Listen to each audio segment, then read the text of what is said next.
الحمدللہ والصلاة والسلام علی رسول اللہ اما بعد۔ بلوغ المرام کی گزشتہ کلاس میں 2-3 احادیث ہم نے پڑھی تھی۔ ایک تو صفوں کے حوالے سے کہ اللہ کے نبی صلی اللہ علیہ وسلم باقاعدہ طور پر صفیں درست کروایا کرتے تھے، قریب قریب کھڑے ہونا اور قدم سے قدم ملا کر، کندھے سے کندھا ملا کر کھڑے ہونا اللہ کے نبی صلی اللہ علیہ وسلم باقاعدہ حکم دیتے۔ دوسری ہم نے گزشتہ کلاس میں حدیث پڑھی تھی کہ مردوں کی صفوں میں بہترین صف پہلی صف ہے، جبکہ بدترین صف آخری صف، اور عورتوں کی صفوں میں سے جو سب سے بہترین صف ہے وہ ان کی آخری صف ہے، اور بدترین صف ان کے لیے جو پہلی صف ہے وہ ہے۔ اس کی بھی ہم نے وجہ بیان کر دی تھی۔ ایک تیسرا مسئلہ بھی زیر بحث آیا تھا کہ عبداللہ ابن عباس رضی اللہ عنہما اللہ کے نبی کے ساتھ کھڑے ہوئے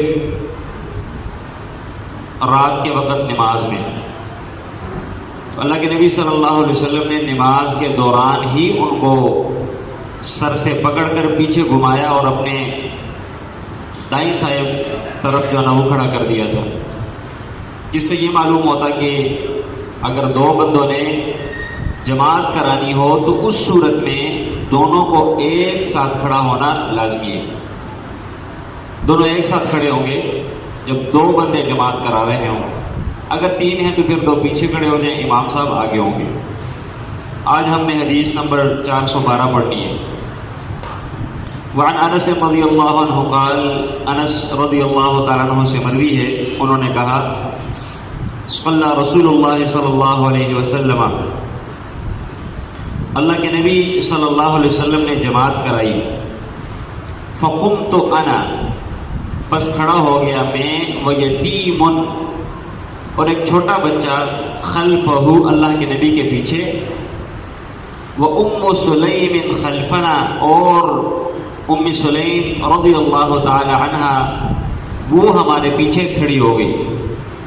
متفق علیہ واللفظ للبخاری، یہ بخاری اور مسلم کی روایت ہے، لیکن یہ والے الفاظ صحیح بخاری کے۔ دراصل اس حدیث میں ایک واقعہ ہے۔ یہ انس اللہ کے نبی صلی اللہ علیہ وسلم کے خادم تھے، ان کی خدمت کرتے ہوتے تھے۔ کئی مرتبہ صحابہ کرام اللہ کے نبی کی دعوت کرتے، گھر میں بلاتے، کھانا کھلاتے، تو ایک مرتبہ ام سلیم رضی اللہ تعالیٰ عنہ، یہ انس کی والدہ ہے، انہوں نے اللہ کے نبی کی دعوت کی۔ انس رضی اللہ عنہ کہتے ہیں کہ جب ہم کھانے سے فارغ ہوئے، اللہ کے نبی صلی اللہ علیہ وسلم نے ہمیں کہا کہ کھڑے ہو جاؤ، میں آپ کو جماعت کراتا ہوں۔ اللہ کے نبی آگے کھڑے ہو گئے۔ انس رضی اللہ عنہ کہتے ہیں کہ میں اور میرے ساتھ ایک یتیم، ایک بچہ تھا، وہ میرے ساتھ پیچھے کھڑا ہو گیا، اور ام سلیم رضی اللہ تعالیٰ عنہ میری ماں وہ ہمارے پیچھے کھڑی ہو گئی۔ اب اس ترتیب سے پھر اللہ کے نبی صلی اللہ علیہ وسلم نے جماعت کرائی۔ اس لیے کہ نفلی نماز بھی باجماعت پڑھ لینا درست اور جائز ہے۔ نفلی نمازیں بندہ باجماعت، جیسے ہم تراویح کی نماز پڑھتے ہیں، اب یہ تراویح کی نماز تہجد ہی کی نماز ہے، کیونکہ اللہ کے نبی صلی اللہ علیہ وسلم نے رمضان اور غیر رمضان میں 11 رکعت سے زیادہ پڑھا نہیں ہے۔ رمضان میں بھی یہی 11 رکعت پڑھتے اور غیر رمضان میں بھی یہی 11 رکعت پڑھتے، تو رمضان میں باجماعت اللہ کے نبی سے ثابت ہے۔ تراویح کے علاوہ دیگر نوافل وہ بھی ہم فرض جو جماعت کے ساتھ اگر کوئی بندہ پڑھنا چاہے تو پڑھ سکتے ہیں، درست اور جائز ہے، اس میں کوئی حرج والی بات نہیں۔ دوسرا ایک فقہی مسئلہ اس حدیث میں وہ یہ ہے کہ مردوں کی صف وہ پیچھے ہوگی اور خواتین کی صف مردوں سے پیچھے ہوگی، یعنی اگر کوئی خاتون باجماعت نماز پڑھنا چاہتی ہیں تو اس کے لیے پھر مردوں کی صف کے ساتھ کھڑا ہونا درست اور جائز نہیں، بلکہ وہ الگ سے کھڑی ہوگی، اگرچہ وہ محرم کیوں نہ ہو۔ اب یہ ام سلیم رضی اللہ تعالیٰ عنہ انس کی والدہ ہے، یہ ان کا بیٹا ہے، لیکن اس کے باوجود شریعت ہمیں یہ اجازت نہیں دیتی کہ مرد اور عورت ایک ہی صف میں کھڑے ہوں۔ تیسرا ایک اور مسئلہ، بنیادی مسئلہ اس حدیث میں، وہ یہ ہے کہ اگر چھوٹا بچہ بھی ہو تو کوئی بندہ یہ نہ کہے کہ یہ تو چھوٹا بچہ ہے، اس کی صف تو، اس کی نماز تو ویسے بھی نہیں ہوتی، لہٰذا بندے کو امام کے ساتھ کھڑے ہونا چاہیے۔ نہیں، اگر چھوٹا بچہ بھی ہے تو اس کو اپنے ساتھ کھڑا کر کے امام کو آگے کھڑا کرنا چاہیے۔ جیسے کہ انس رضی اللہ تعالیٰ عنہ اپنے ساتھ انہوں نے ایک یتیم بچے کو کھڑا کیا۔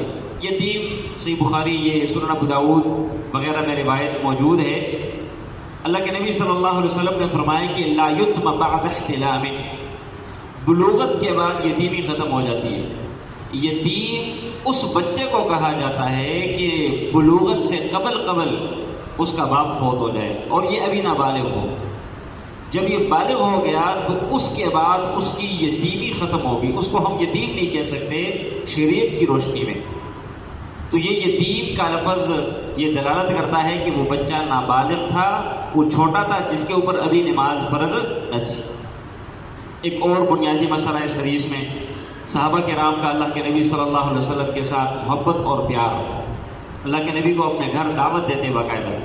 ایک اور مسئلہ، اللہ کے نبی صلی اللہ علیہ وسلم کا عبادت کے ساتھ شوق کتنا تھا، صحابہ کرام کو بھی اپنے ساتھ ترغیب دیتے باقاعدہ، نماز پڑھاتے اگرچہ نماز کا وقت نہ ہوتا۔